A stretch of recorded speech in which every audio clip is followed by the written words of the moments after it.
कलयुग का अंधकार फैल चुका है। कलयुग का अंधेरा धीरे धीरे पूरी पृथ्वी को निगल चुका था। धर्म क्षीण हो चुका था और अधर्म चारों ओर अपना साम्राज्य फैला रहा था। इन्हीं विकट परिस्थितियों में जन्म हुआ एक दिव्य बालक का, जिसके भीतर था अपार सामर्थ्य। धर्म की रक्षा और दुष्टों के विनाश के लिए जन्मा हुआ अवतार वह थे कल्कि।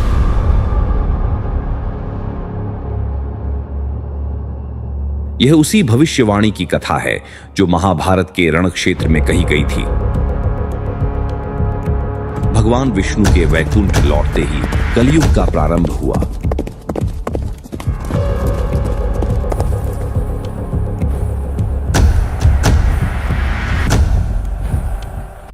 शुरुआत में सब कुछ सामान्य दिखाई दिया। नगर बढ़े, व्यापार फले फूले और तकनीक की रोशनी से संसार चमक उठा।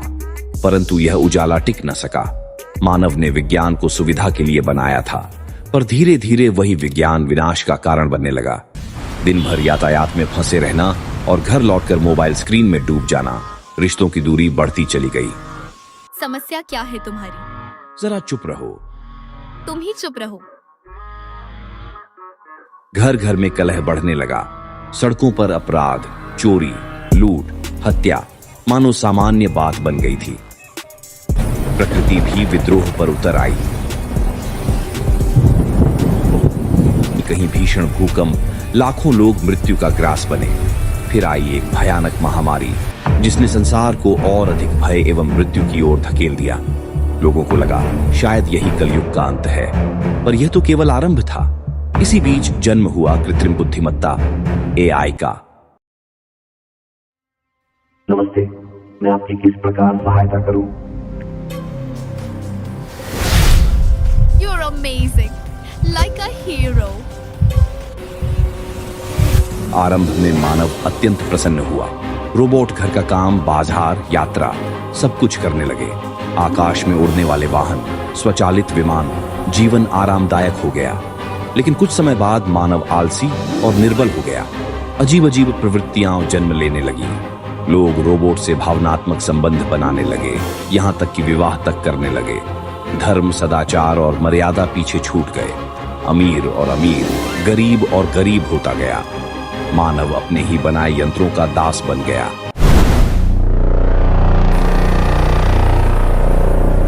धरती ने भी अपना कोप दिखाया। कहीं सूखा, कहीं मृत्यु की धाराएं। जब वर्षा होती तो जल नहीं बल्कि जलता हुआ अम्ल बरसता। कभी कभी सूरज और चांद कई दिनों तक दिखाई नहीं देते थे। मानवता अपने निम्नतम स्तर पर पहुंच गई। भूख से व्याकुल लोग मनुष्य भक्षण तक करने लगे। बाजारों में अन्न नहीं, मानव मांस बिक रहा था। 8 से 10 वर्ष की बच्चियां गर्भवती होने लगी। मानव आयु घटकर 20 से 30 वर्ष रह गई। मंदिरों में धर्म नहीं, अधर्म का पाठ पढ़ाया जाने लगा। जितना अधर्मी व्यक्ति उतना प्रभावशाली। गंगा जो कभी पाप धोती थी, आज रक्त से लाल होकर अपने प्रभु की प्रतीक्षा कर रही थी।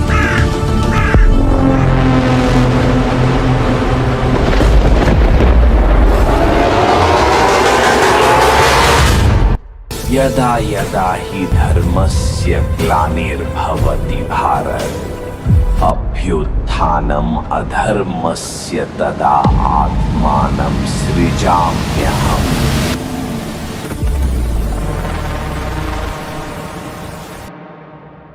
अंधेरे के बीच एक नई आशा जन्म ले रही थी। शंभाला नामक शांत ग्राम में वहां रहते थे विष्णु भक्त दंपत्ति विष्णु यश और सुमति। चारों ओर गूंज रहा था एयूएम विष्णु देवाय नमः। एक रात्रि जब सब सो रहे थे, स्वयं भगवान विष्णु उनके समक्ष प्रकट हुए। विष्णु, तुम्हारे घर एक पुत्र जन्म लेगा जो कलयुग का अंत करेगा और संसार को सत्य युग में ले जाएगा। इसके बाद दंपत्ति साधना और भक्ति में लीन हो गए। आखिर वह दिव्य रात्रि आई। सूर्य और चंद्रमा एक साथ आकाश में दिखाई दे रहे थे। उसी पावन रात जन्मे कल्कि। विष्णु यश ने जैसे ही उन्हें बाहों में लिया, समझ गए यह बालक साधारण नहीं, यही दशम अवतार है। आकाश देवताओं से भर गया। चिरंजीवी उपस्थित हुए, मानो युगों की प्रतीक्षा आज पूर्ण हो गई। कल्कि बड़े होने लगे, प्रकृति की गोद में हंसी और खेल के साथ। लेकिन उनके भीतर हमेशा यही भाव जागृत रहता, उनका जन्म किसी महान उद्देश्य के लिए हुआ है। तभी एक एक कर चिरंजीवी आकर उन्हें अपना ज्ञान व वरदान देने लगे।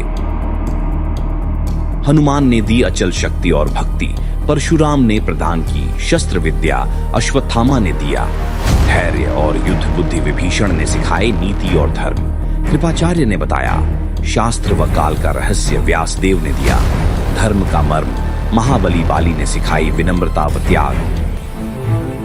इन शक्तियों से कल्कि साधारण से परे उठकर भविष्य के धर्म रक्षक बन गए। महायुद्ध का प्रारंभ। उधर कलि भी तैयार था। उसके दो भीषण सेनापति कौक और विकोक। कौक जिसकी शक्ति भीम से भी अधिक, विकोक जिसकी चालाकी से शकुनी भी जल जाए। कल्कि ने चिरंजीवियों द्वारा प्रदत्त अस्त्र उन पर चलाए, पर उनका कोई प्रभाव नहीं हुआ। तभी उन्हें अश्वत्थामा की शिक्षा स्मरण हुई, जब दो परछाइयां एक हो जाएं, तो उन्हें अलग करो। कल्कि ने वही किया और क्षण भर में कौक व विकोक भस्म हो गए। ये देखकर कलि विचलित हुआ। वह स्वयं युद्ध भूमि में उतरा, लेकिन कल्कि ने उसके प्रहार को आकाश में ही नष्ट किया।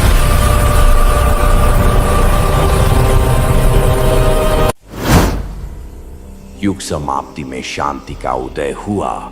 सत्ता युग पुनः लौट आया।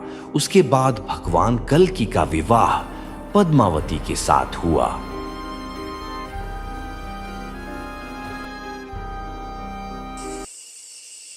धर्म, सत्य और न्याय का मार्ग कभी भी खोता नहीं है। हमारे हर एक अच्छे कर्म से एक नए युग की शुरुआत हो सकती है। अपने जीवन में प्रकाश फैलाओ और दूसरों के जीवन में भी रोशनी पहुंचाओ। भलाई के मार्ग पर चलो, क्योंकि अधर्म चाहे कितना भी शक्तिशाली हो, अंतिम विजय हमेशा धर्म की ही होती है। अगर वीडियो आपको अच्छा लगा हो तो लाइक, कमेंट और सब्सक्राइब करना न भूलें। Thanks for watching.